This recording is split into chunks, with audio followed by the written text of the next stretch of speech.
Magandang araw po sa inyong lahat. Sa ating pangunahing balita, isang makabuluhang hakbang ang isinasagawa ng ilang empleyado mula sa Navotas. Sila ay aktibong nagtataguyod ng karapatan ng mga manggagawa sa pamamagitan ng isang simulations ng pagbuo ng isang trade union at federasyon. Ang aktibidad na ito ay para ihanda ang ating future leaders with the rights, knowledge, and skills para harapin ang isang real-life workplace issues sa kabila ng dyan ang threats at intimidations na nangyayari pa rin sa iba't ibang lugar ng trabaho. Para sa karagdagang detalye, alamin natin. May Sunga. Narito tayo ngayon sa gitna ng isang kahulugang pagtitipon ng mga miyembro ng mga manggagawang federasyon. Ang pangunahing layunin ngayon ng kanilang pagkakaisa ay iparating ang lumalalang issue o pananakot at paninindak na nararanasan nila sa iba't ibang lugar ng trabaho.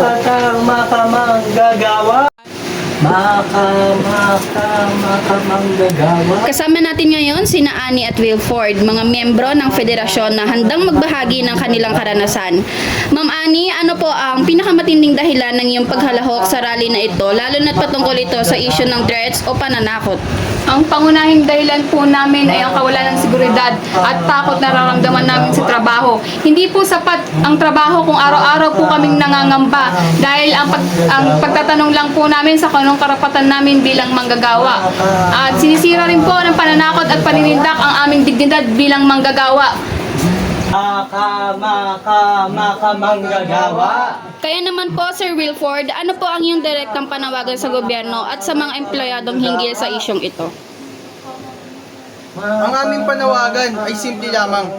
Itigil ang pananakot at paninindak, lalo na sa lugar ng trabaho. Dapat po nating tiyakin ng ating gobyerno ang mahigpit na ipinapatupad ng mga batas na nagpaprotekta sa amin laban sa ganitong uri na pagmamaltrato.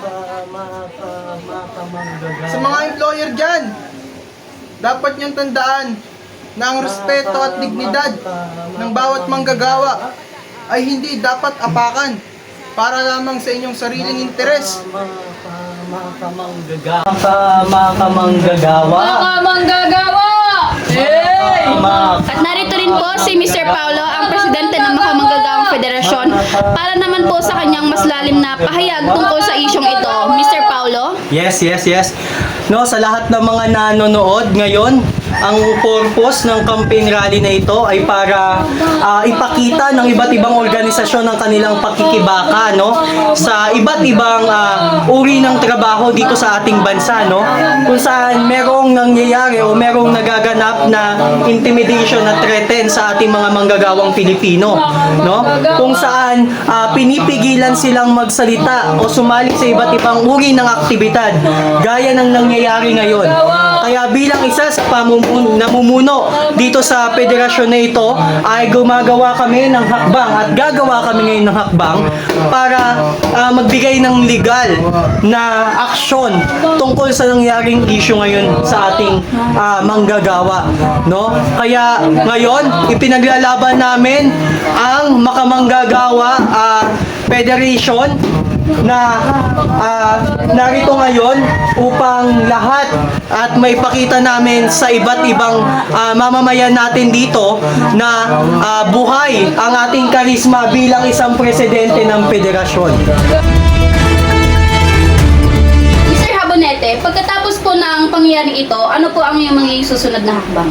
So, bilang isang presidente ng Makamanggagawa Federation, ang aming hakbang o ang aming susunod na hakbang ay magbigay ng public awareness sa mga manggagawang Pilipino, lalo na sa iba't ibang organisasyon na kabilang ang labor, no, dahil sa panahon ngayon iilan o karamihan sa mga kumpanya ay gumagawa ng mga hakbang para i-threaten yung ating mga manggagawa, pigilan na sumali sa mga ganitong aktibidad at iba't ibang organisasyon.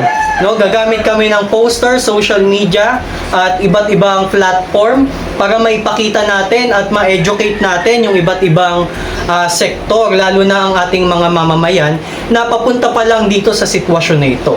At gaya nga ng gagawin naming hakbang ngayon sa isa naming kasamahan sa organisasyon na nagkaroon ng threaten at intimidation sa kanyang trabaho, na pinipigilan siya na makilahok sa mga ganitong klaseng organisasyon na ipaglaban yung karapatan natin bilang isang manggagawa. Gumawa kami ng legal na hakbang, pumunta kami sa DOLE para ipasa yung mga hinihain naming kaso doon sa kumpanya. Narinig natin ang kanilang pahayag na puno ng galit at determinasyon laban sa pananakot sa loob ng kanilang trabaho. Tunay nga na isang malalim at mahalagang isyo ang kanilang pinagdadaanan. Babalik tayo mamaya para sa karagdagang detalye at posibleng aksyon na maaari nilang gawin. So nga, sino-sino ang mga naapektuhan sa nabanggit na issue na ito? So, ayon sa ating nakuhang impormasyon, si Mr. Wilford ang nakaranas umano ng pananakit sa kanyang trabaho, kung saan pinagbantaan umano siya na tatanggalin sa kanyang trabaho kung patuloy siyang sasama sa ganitong samahan. Salamat, Ms. Sunga.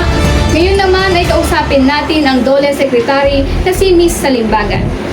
Miss Luisa, bilang isang DOLE Secretary, ano po ang inyong tugon sa isasampang kaso ng Makamanggagawa Federasyon at ano po sa palagay nyo ang kaso na ito? Salamat. Bilang DOLE Secretary, responsibilidad namin tiyakin na ang mga manggagawa ay hindi dapat nakakaranas ng mga anumang uri ng banta, pananakot o kahit intimidation pa yan sa kanilang pinagtatrabahuhan. Alinsunod dito sa Labor Code of the Philippines, particular doon sa Article 259 na dating Article 277, pinagbabawal ang anumang uri ng panggigipit o diskriminasyon o panghihimasok sa karapatan ng mga manggagawa sa na nag-oorganisa at ipaglaban ang kanilang karapatan. Buong support na namin ng mga legal na hakbang na federasyon upang mapanagod yung mga taong lumabag sa batas na ito. Handa ang aming tanggapan na makipag-ugnayan sa mga investigasyon at legal na proseso upang matiyak ang mga hustisya at proteksyon sa hanay ng manggagawa. Salamat po. Makapangyarihan ang mga tinig para sa pagbabago. Pinapakita nito ang may tunay na tapang at pagkakaisa na kinakailangan sa pamumuno. Sa pamamagitan ng negosyasyon, pampublikong advokasya at mga legal na hakbang, ang mga estudyante ay hindi lamang natututo, sila ay nahuhubog at nangunguna sa kinabukasan ng ugnayan sa paggawa. Abangan pa ang iba pang mga kwento na humuhubog sa mga kaalaman ng mga tao. Ako si Annie Rendoria na nag-uulat mula sa NPC News.